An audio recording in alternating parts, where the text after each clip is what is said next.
Eu penso que o tempo joga a favor ou contra o regime, a favor ou contra os manifestantes, conforme acontecer uma destas situações. Se os manifestantes se conseguirem manter na rua sem queimar carros, sem matar pessoas, sem destruírem instalações, o governo já perdeu. Viver em Moçambique é uma tremenda lástima, é ser humilhado no seu próprio país e o mais incrível e cruel, pelo seu próprio irmão. Essa é a situação que os moçambicanos têm enfrentado desde o dia 9 de outubro de 2024. Aqui no canal, um outro vídeo onde eu já falei sobre isso, a situação que está vivendo Moçambique. E ao invés de melhorar, agora ficou pior ainda. Para quem não está inteirado, aqui em Moçambique, no dia 9 de outubro, ocorreram as eleições presidenciais. No entanto, já se notava pelas redes sociais, etc., pelo engajamento, que um novo candidato tinha muita, mas muita aderência. O povo, como se diz, né, escolheu a ele, porque senão, se eu dizer que escolheu mesmo, vão me intimar aqui e me prender por divulgação de fake news, por instigar ódio, como tem feito com muitos outros. Então, depois dos resultados das eleições saírem, acho que foi depois de 15 dias, o que se esperava não é o que aconteceu.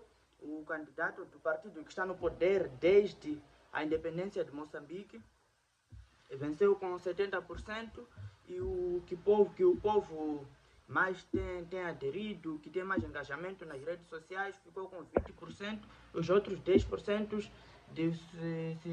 se dividindo entre os outros candidatos. Então, o povo tem feito manifestação aí, o presidente não, o candidato que eu disse que ficou com 20%, Venâncio Mondlane, vocês podem pesquisar aí, está mesmo uma situação crítica aqui em Moçambique. Como eu estava dizendo, o Venâncio Mondlane, através de suas redes sociais, também usando como base a Constituição da República, ficou insatisfeito assim como o povo e decidiu fazer a manifestação. O povo também aderiu, estamos fazendo manifestação. Teve primeiro de um dia, segunda manifestação de 2 dias, a terceira manifestação de uma semana, que terminou hoje, no dia 7 de setembro, aliás, ontem, 7 de setembro foi ontem. Ontem, no dia 7 de setembro, e em breve acho que será anunciada a quarta fase dessa greve. Já não sabe se será um mês de greve, mas o povo mesmo moçambicano está muito insatisfeito. E depois eu estava dizendo que essa situação está ficando pior, porque como vêem que ele tem muita força na internet, nós estamos sofrendo restrição de internet. Primeiro baniram mesmo, solucionamos usando VPN, e agora nem com VPN já é impossível de você usar a internet das 20 horas às 8 da manhã. Ou seja, das 8 da manhã às 8 da noite. É da noite ou da tarde? Então, tá mesmo uma situação muito difícil. Nossa, muita gente já tinha acostumado a usar a internet. Tem pessoas que trabalham com a internet. Eu, por exemplo, tenho que criar conteúdos aqui, tenho que ir à faculdade, ir à academia. Então, um pouco... Por isso que vocês viram que os vídeos aí reduziram a frequência, mas agora estou de férias na faculdade, aguardando somente exames. E em breve voltaremos às publicações normais. E outra coisa também que é muito triste de se verificar aqui em Moçambique é que a polícia moçambicana é partidária. Até a polícia moçambicana não podemos falar, né? Temos que falar da polícia frelimista, porque é impossível as pessoas fazendo manifestação pacífica e eles respondem com o quê? Disparando balas verdadeiras, não de borracha. Mesmo que fossem de borracha, eu não estaria de acordo, porque o povo não está agindo com violência. E, acrescentado a isso, tem também gás lacrimogêneo. Vocês sabem a quantidade de toxicidade que carrega uma bomba de gás lacrimogêneo. Então, estou mesmo muito, mas muito indignado. Acho que essa é a sensação de todos os moçambicanos, ou na sua maioria, e pelo menos aquele que tem bom senso com os outros, né? Tem bons princípios. E agora, o número de mortes advindo desse ataque da polícia, não só policiais, como é que chamamos? Não só policiais civis, até policiais militares também. Vocês vê carro forte na rua para atacar um povo indefeso, que no máximo o que pode ter para se defender, pedras ou fisgas, como vocês chamam no Brasil, estilingue, caso você seja do Brasil. Não tem como, por isso que as mortes já são mais de 16 mortes por todo o país, quase 100 feridos. É uma situação, nossa pessoal, tá mesmo, mas muito crítica, muito crítica. Já não como se não bastasse, o que sucedeu, o assassinato ainda está no processo de investigação. E a viatura que estavam um advogado e também um mandatário do partido do presidente, aliás, do partido. Nossa, pessoal, esse do presidente eu já habituamos falar que Venâncio Mondlane é nosso presidente, né? Não obstante que, segundo os dados fornecidos dos resultados das eleições, tem ele como derrotado, segundo lugar, diferença de 50% de votos, uma diferença abismal, que não tem como ser realista, não tem, por isso tem que introduzir, como é que fazem no Brasil, as urnas eletrônicas, tem que introduzir urnas eletrônicas, porque assim mesmo é muito difícil avaliar a fiabilidade desses resultados, até porque é possível avaliar, né, que são errados, obviamente. E alguns, como eu estava falando sobre o mandatário, também o advogado do Venâncio Mondlane, pessoal, uma situação triste, mais de 25 balas no carro, disparar contra carro, nem era carro blindado, 25 tiros, aí não tem como a pessoa escapar, não tem como mesmo, absolutamente impossível.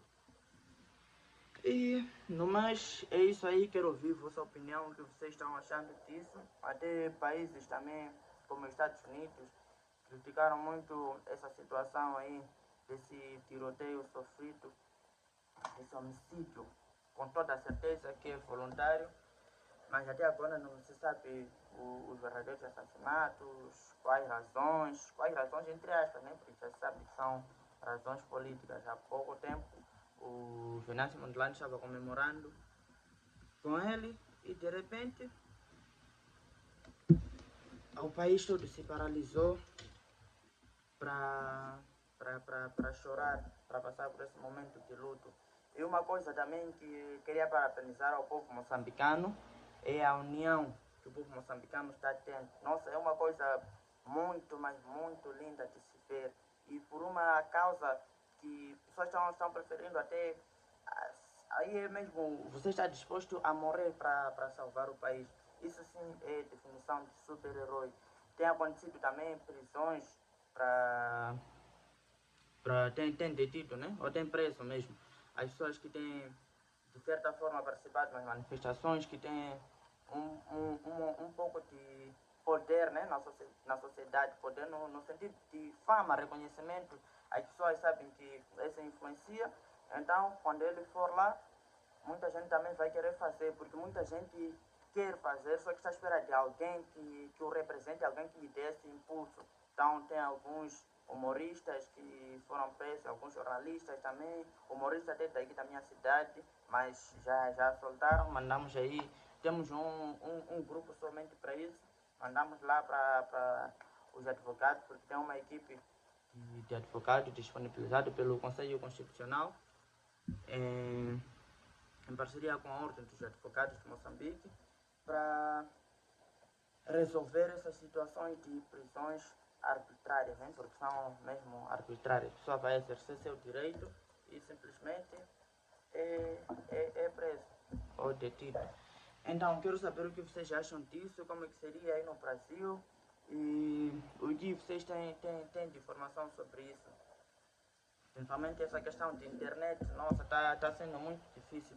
Quem quiser me oferecer Starlink aí, por favor, agradeceria muito, mas muito mesmo.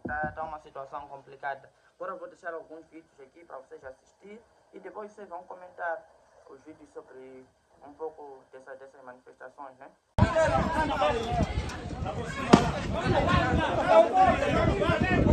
Vamos na Páscoa! Vamos na Páscoa! Vamos aqui mesmo, aqui tem bom lugar. Agora, lugar de Salesteiro. É gás, não é pontaria. Gás!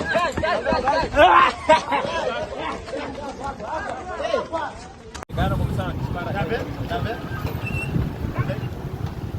Essa deixa só andar. Cuidado,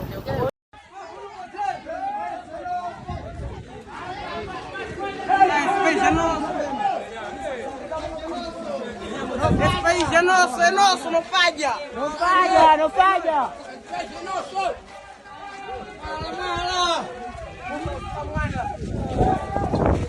Porque manda aqui, lá por cima do foi, não dá com que poder aqui.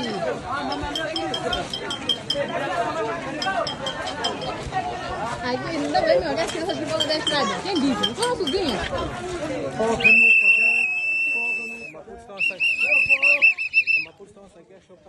Parar é morrer. Pau! Pá!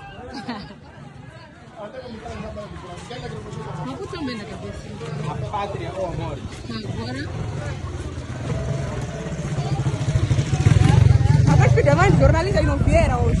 São medrosos.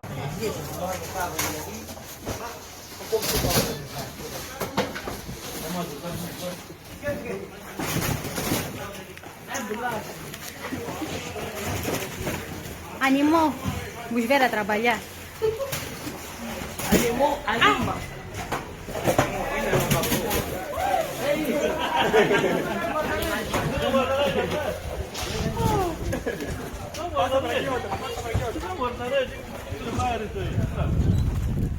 Ajuda lá a arrumar, bro, ajuda lá a arrumar.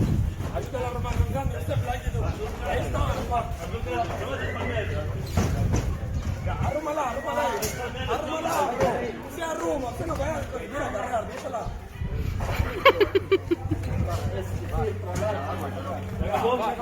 Eu penso que o tempo joga a favor ou contra o regime, a favor ou contra os manifestantes, conforme acontecer uma destas situações. Se os manifestantes se conseguirem manter na rua sem queimar carros, sem matar pessoas, sem destruírem instalações, o governo já perdeu. Se aquilo que está a acontecer, o último vídeo que eu recebi antes de entrar aqui era um carro Toyota preto, com pessoas, as portas abertas, pessoas de metralhadora claramente da Polícia Secreta, a dispararem contra a multidão. Não havia multidão, algumas pessoas que neste momento que estavam na Avenida Eduardo Mondlane. Portanto, neste momento, do lado do regime, há uma tentativa que esta massa inorgânica reaja e provoque incêndios, assaltos, etc., para dizer que isto é uma cambada de desordeiros. Se o Venâncio e os dirigentes, porque existem outros intermédios, conseguirem manter estas marchas o mais pacíficas possíveis, o tempo vai jogar contra o governo. E vai jogar como? Vai jogar através de uma divisão dentro dos militares. Porque os militares serão fundamentais para a queda ou não do regime professor. Muito obrigado aos dois por terem estado connosco. Muito obrigado.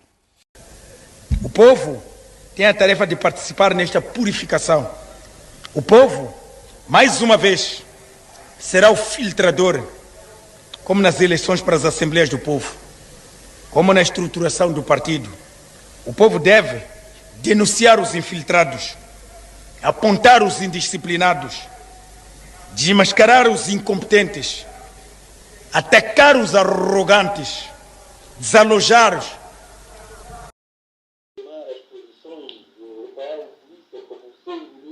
Talvez desanuviássemos um pouco isso. Era isso pedagogicamente que nós queríamos alcançar. Mas, mesmo assim, temos tanta gente a ser baleada. Como é que mesmo você atira uma bala real para pessoas que não têm armamentos? E você sabe que atingindo a pessoa morre. Se calhar é mesmo para aumentar esta convulsão, criar esta confusão toda, se calhar há projetos. Professor Fernando Jorge Cardoso, especialista em assuntos africanos, e o antigo correspondente da RTP em Moçambique, Pedro Martins. Boa noite aos dois, obrigada por estarem connosco. Professor, comece por si. O candidato a presidente da oposição, que ouvíamos aqui, disse também que Moçambique está à beira de uma transição histórica e política. Acredita que é isto que vai acontecer? Tenho muitas dúvidas. Vejamos. Por um lado, eu penso que está claro para quem analisa a situação em Moçambique, e quando digo que está claro, estou a dizer que está provado. Está provado como? Através de fotografias dos editais que foram afixados às portas das urnas e foram distribuídos, enviados para o Tribunal Constitucional, enviados para as embaixadas, enviados para a União Europeia, etc., e que comprovam que o Venâncio Mondlane ganhou em todas as províncias, exceto no Niassa e em Gaza. Isso prova-se através dessas fotografias dos editais. O governo, melhor dizendo, o sistema que está instalado no poder em Moçambique não aceita sair. E não se trata de um problema somente da Frelimo e do presidente Nyusi. Trata-se de um problema de interesses instalados, que tem a ver com um conjunto de negócios que, entretanto, foram feitos e foram consolidados, entre os quais a entrega de várias concessões de terras e de minerais a vários dirigentes e políticos, e militares também, entre os quais a existência de quadrilhas organizadas com ligações com elementos das forças de segurança que fazem da indústria dos raptos provavelmente a segunda maior indústria de Moçambique depois da indústria da droga. Trata-se de, portanto, um conjunto de elementos que ao longo de todo este tempo, e particularmente nos últimos, vamos dizer assim, nos últimos 10, 12 anos, se consolidaram no poder e que vai ser muito difícil deixarem que esse poder seja entregue a outrem com quem não tem este tipo de compromissos. E eu julgo que o próprio presidente Nyusi, aliás, quando nós ouvimos falar, eu aqui não tenho problema nenhum em dizer aquilo que vou dizer agora, nós vemos uma pessoa bonacheirona, vamos falar em português, uma pessoa que transmite, digamos, uma boa disposição, que normalmente não diz coisa com coisa, mas ele foi lá colocado como Ministro da Defesa, por quem? Pela parte na conta da Frelimo, particularmente por Raimundo Pachinuapa e pelo antigo Ministro da Defesa, Chipande, na altura do governo do Guebuza. Estamos a falar de 2014. É nessa altura que aparece a crise das chamadas dívidas ocultas de Moçambique, que foi uma forma de passar ao lado da Renamo para fazer aprovar o quê? Para fazer aprovar um reforço da polícia de intervenção que está neste momento nas ruas e também, digamos, uma frota de atum que nunca funcionou. Depois, quando há um congresso da Frelimo para escolher o novo candidato presidencial, os elementos que são propostos pelo presidente Guebuza, nenhum deles é aceito pelo Congresso. E há um quarto elemento, que é este, Nyusi, que é mais uma vez imposto pela ala que fez a luta armada de libertação nacional, porque aquilo foi basicamente uma aliança entre Xanganas e Macondes, do ponto de vista militar propriamente dito, que força, digamos, a aceitação de Nyusi. Portanto, Nyusi é um presidente que é colocado por outros a comandar. Nyusi sente-se inclusivamente sozinho em Maputo. Quando nós vemos as ruas de Maputo e as ruas das principais cidades invadidas por manifestantes populares das mais diversas escalões etários, não são só jovens marginais. Quando nós vemos, porque eu vivi em Moçambique, não é? Antigos colegas meus que tiveram cargos governativos e que tiveram cargos de importância a fazerem declarações a dizer que é o descalabro moral e ético total e completo neste momento do regime, nós vemos que estamos perante uma situação que não é confusa, mas é muito complexa. Não é confusa neste sentido. Quem ganhou as eleições foi o Venâncio Mondlane, mas a Comissão Nacional Eleitoral dá como vencedores das eleições para governadores provinciais a Frelimo em todas as províncias. Ora, é absolutamente impossível, basta ver os vídeos que o candidato da Frelimo na província da Zambésia tem ganho com 80% dos votos. Pedro, é impossível. Pedro, tu estiveste 6 anos em Moçambique, se não estou errada. Notaste este degradar que o professor falava, este agudizar da situação? Sim, notei o que o professor acabou de dizer nos 6 anos em que estive, mas notei, acima de tudo, nestes últimos anos, principalmente o ano passado, a partir da morte do rapper do Povo, Azagaia, uma grande mudança de atitude, acima de tudo, dos jovens. São os jovens que estão com o Venâncio Mondlane, acima de tudo, aqueles que vão para a rua, e estas marchas começaram, convém recordar, em março de 2023, quando da morte da Azagaia, o tal rapper que unia ao povo. Depois, Venâncio Mondlane consegue também, numa situação muito semelhante a esta, todos dizem que aconteceu isso, mas mais uma vez não consegue-se provar, que venceu o município de Maputo. Venâncio Mondlane foi o candidato para o município de Maputo em outubro de 2023. Também, nessa altura, aconteceram as primeiras marchas com lançamento de gás lacrimogéneo por parte da polícia e, na altura, Venâncio Mondlane contestou o resultado eleitoral. E nota-se agora aquilo que já se notava o ano passado, aquela juventude, acima de tudo as grandes cidades, que está sem emprego, sem futuro, com famílias a passarem fome, vêm para as ruas com um líder, finalmente tem um líder, porque... E é por isso que estes protestos podem continuar a ganhar força e fazer moça ao regime? Podem, mas atenção, podem, e o professor Fernando Jorge já disse isso na RTP África, numa entrevista que nos deu esta semana, pode-se a referência deles continuar vivo, o Venâncio Mondlane, porque o Venâncio Mondlane não tem um partido forte, tem um partido que lhe deu, de certa forma, apoio, o Podemos, quase uma bolsa de aluguer, para se candidatar, mas não tem um bloco, não tem um partido montado para, por exemplo, se desaparecesse o Fernando Mondlane, aparecer alguém que o substituísse. A referência desta juventude é o Venâncio Mondlane, daí a necessidade e também a importância para ele de estar fora do país, porque ele tem a noção de que se voltar a Moçambique corre perigo de vida. Na verdade, era para ser ele a liderar esta marcha de hoje e isso não aconteceu. Não, ele percebeu que não poderia vir não teria condições para isso. Né? Claro. Mas tu acreditas que a situação é tão tensa ao ponto de este que agora aparece como o rosto da oposição a contestar todos os resultados acabe de facto